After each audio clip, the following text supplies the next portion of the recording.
is called Fusarium wilt. This disease is a very common disease in Brassicas, and especially in Zimbabwe, it's a major threat to our covo. This is a covo leaf, and this is a cabbage leaf. As you can see, one thing which is common between these two leaves is the disease development pattern. As you can see, it appears from this leaf. It mainly affects one side of the leaf. One side of the leaf.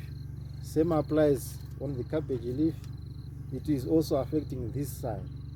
So this side, in this case, it looks like it is wilting and yellowing. It means it is running short of something, maybe nutrients and water. That one side. And the other side is healthy. Same applies on this side. This side is the one which is affected, and this side is not affected. What you are seeing there is just as the spots of down mildew. And for down mildew, I think there's another video for this. Today we just want to focus on the disease that is occurring, affecting this one side of the leaf. So the disease is called Fusarium, which is caused by Fusarium oxysporium. So if you want to identify the disease, you just look at the leaf.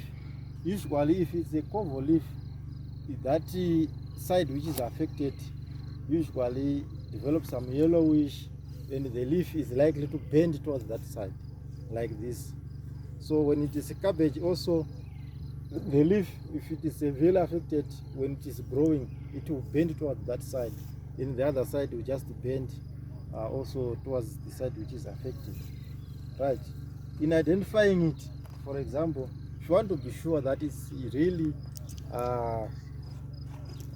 Fusarium, that side which is affected, you should check on the vein which is coming from the stem. This vein where the leaf is attached to the stem, the vein in that side should be darkish or blackish, while the veins on the other sides should be clean.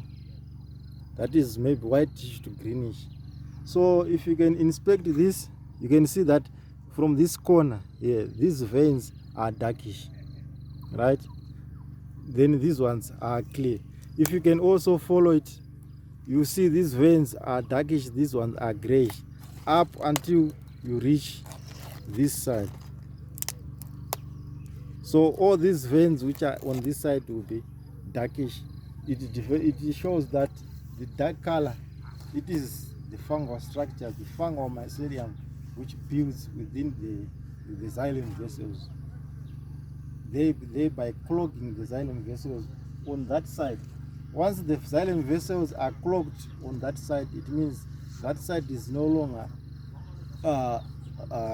being supplied with water and nutrients. Hence, that side is going to suffer from water deficiency, nutrient deficiency.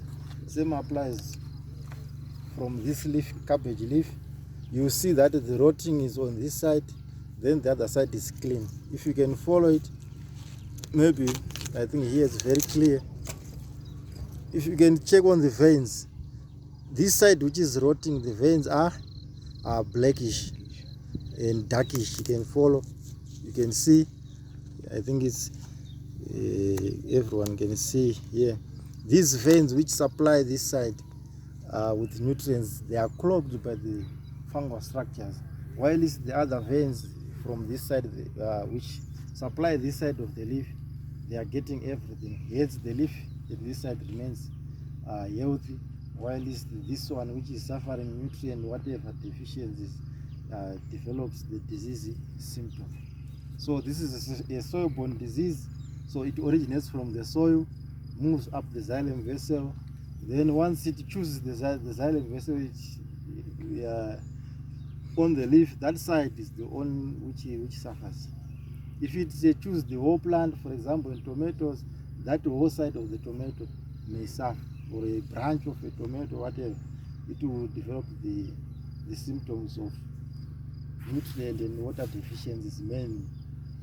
But if you want just to check, or to make sure that to ascertain whether it's Fusarium or not. You need to trace the veins because it is a disease of the veins as well.